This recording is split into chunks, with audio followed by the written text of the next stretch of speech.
Hey future millionaires, have you heard big business tycoons asking you to increase assets and decrease liabilities as much as you can? Why do they say so, and what does it really mean in the first place? How is having more assets and having fewer liabilities going to increase your income and make you financially independent? There could be tens of questions in your mind the same way as I had when I was starting my career. And today, I really know why they ask everyone to increase their assets and decrease their liabilities. If you are someone like me who loves to know about financial topics to push your income and fulfill your dreams, then you should know what I'm going to talk about in this video. Whether you're a beginner or someone who knows personal finance, you must know the effective way to increase your overall income. That's why today I'm going to be talking about your assets, liabilities, what they really are, and how you can manage them as big business tycoons do. Let's get started with what assets and liabilities are in the first place. Whenever you talk about assets and personal finance, they mean anything that can put money into your pocket. Assets have the biggest feature of bringing your money and increasing your overall income. In simple words, assets are anything that holds real-world value and lets you have the extra money in your pocket. While on the other hand, liabilities are the things that take money out of your pocket. In simple words, liabilities are going to always cost you money throughout the period you hold them. Thus, assets will always let you have money while liabilities will always cost you money. Therefore, we have to increase our assets, which can give us extra money, and decrease our liabilities to decrease spending. To get financial independence, we therefore need to have more assets and fewer liabilities. Let's know what things are included in your personal assets. As I said before, personal assets are going to bring you money. There are various forms of personal assets that one can have and hold to continue receiving money. All personal assets have two things in common. One, they have a real-world value, which means when you sell them, they give you cash, and personal assets increase your overall income to the fact that they bring you money. The most popular personal assets are stocks, bonds, savings accounts, and rental real estate. They all let you increase your income since they give you either return or pay you rents in the case of real estate. Those are the obvious forms of assets because they are clearly used for investing purposes.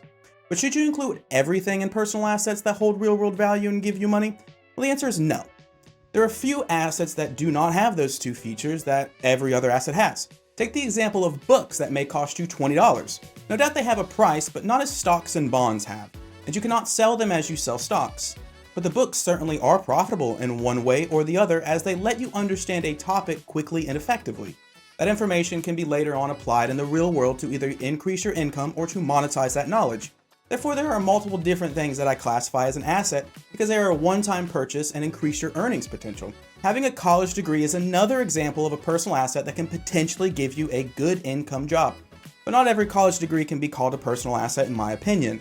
The reason is that a college degree isn't the only item you need to land a nice gig. Rather, having experience and real-world knowledge of the area is heaps more important than that piece of paper. So let's talk about college. A highly debated topic in the finance world. A lot of people think that college is useless and taking a student loan is the stupidest mistake you can make. They may or may not be wrong depending upon the college degree that you have. If that degree will let you have an income source, it's a personal asset. If not, then we shouldn't have it on the list of personal assets. Let's make it simple. If you end up having $50,000 in student loans with a degree that pays around $30,000 a year, you may have made a mistake. The reason is it's not worth it to have such a great debt for such a little return. But if you end up having $50,000 in student loans with a business or healthcare degree that can pay around $50,000 as an entry salary, say you played college pretty smart.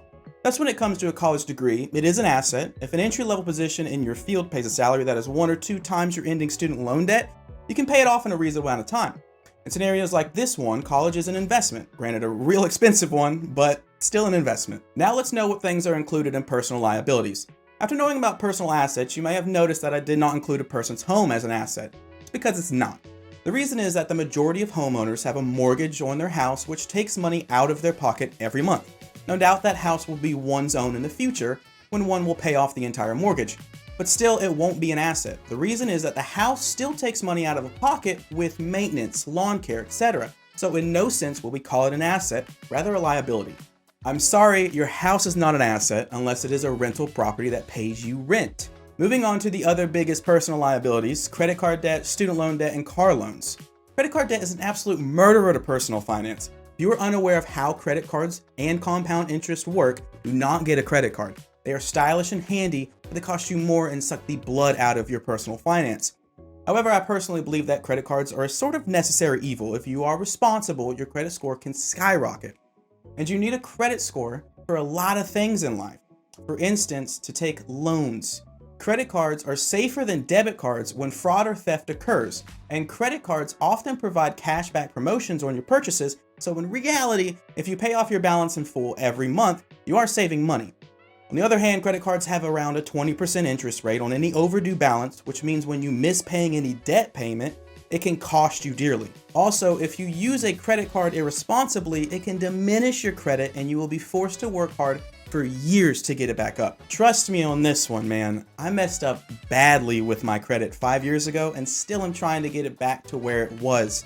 Therefore, only go for credit cards when you know the pros and cons, but they are a liability anyway.